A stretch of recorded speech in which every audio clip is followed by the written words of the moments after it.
ஆரம்பத்துல இருந்தே படிச்சுருவோமா தினமலர். தமிழகத்தில் அடுத்த 2 நாட்களுக்கு பகலில் சூரியனும் இரவில் சந்திரனும் வரக்கூடும் என போக்குவரத்து துறை அறிவிப்பு. போக்குவரத்து துறையா? பாஸ்போர்ட் இன்றி இலவச பேருந்தில் சென்ற பெண்மணி கைது. அப்பெண்ணை பிடித்த கண்டக்டருக்கு ஆஸ்கர் அவார்டு. மகளே என்ன சொல்ற நீ? பாஸ்போர்ட் இல்லாம இவளை யாரு பஸ்ல போய் சொல்லிருக்கா? போகணுமா அப்படி? உலகக்கோப்பை ஜல்லிக்கட்டில் இறுதி சுற்றில் நுழைந்தது அர்ஜென்டினா அணி. இரட்டை காளையை பிடித்து மெஸ்ஸிக்கு கிரைண்டர் பரிசு.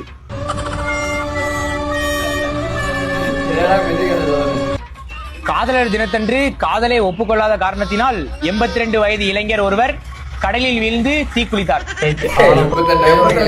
அவர் பெற்றோருக்கு அரசு சார்பாக 12 லிட்டர் மண்ணெண்ணெய் இலவசமாக கொடுத்தார்கள். நிறைய பேர் வீடியோ பாக்குறீங்க, சப்ஸ்கிரைப் பண்ண மாட்டீங்க, லைக் பண்ண மாட்டீங்க. நீங்க ஒரு லைக் பண்றதே எங்களுக்கு அடுத்த வீடியோ போட இன்ட்ரெஸ்டா இருக்கும். மறக்காம சப்ஸ்கிரைப் லைக் பண்ணி வச்சுக்கோங்க. தேங்க்யூ.